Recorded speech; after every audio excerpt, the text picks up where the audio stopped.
The Northern District Times has been campaigning for weeks that a 166-year-old heritage home at Ryde, called the Hermitage, needs looking after. For the past 6 months, a homeless man who calls himself the Hermit of the Hermitage has lived there. The Hermitage's owner has been locked in negotiations for months with the Heritage Branch of the New South Wales Department of Planning over what action needs to be taken to maintain and protect the house. In the meantime, it's fallen into disrepair. The gardens, which are also heritage listed, are overgrown with weeds. The Heritage Branch has issued the owners with a formal notice to commence maintenance. The Mossman Daily reported a number of weeks back on those nasty rats finding their way from the city across the harbour to Mossman. They haven't gone away yet, but there might be an answer. There's a rat from the bush which has the potential to take on the evil city rat. Taronga Zoo is teaming up with the council for a combat trial because zoo staff feel the bush rat can restore the natural equilibrium. Black rats climb trees and kill native species. They also carry lungworm, which can hurt pets. The bush rats, however, were once native to the area.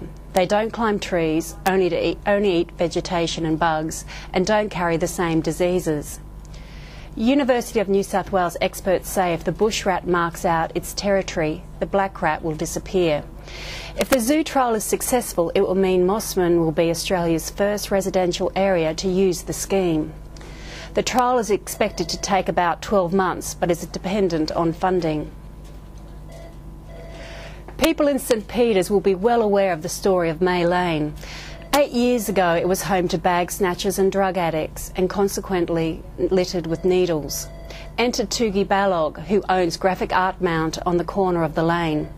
Since 2000, he's spent about $30,000 a year to provide paints and blank roller door panels to street artists. It's now a creative hub for hundreds of local and international artists.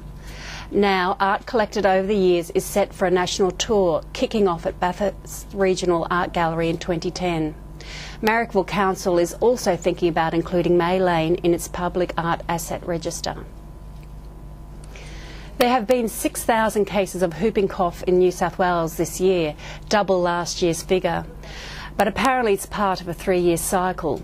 It starts like a cold with a runny nose, tiredness and sometimes a mild fever. Coughing then starts, usually in bouts, followed by a deep gasp or whoop. The greatest concern is for babies. Because a vaccine was only introduced in 1953, many adults have incomplete vaccinations or none at all. Next year, New South Wales Health plans to introduce booster shots in schools for 15-year-olds. I'm Melissa Milligan, and that's the best from the burbs with Cumberland Courier News.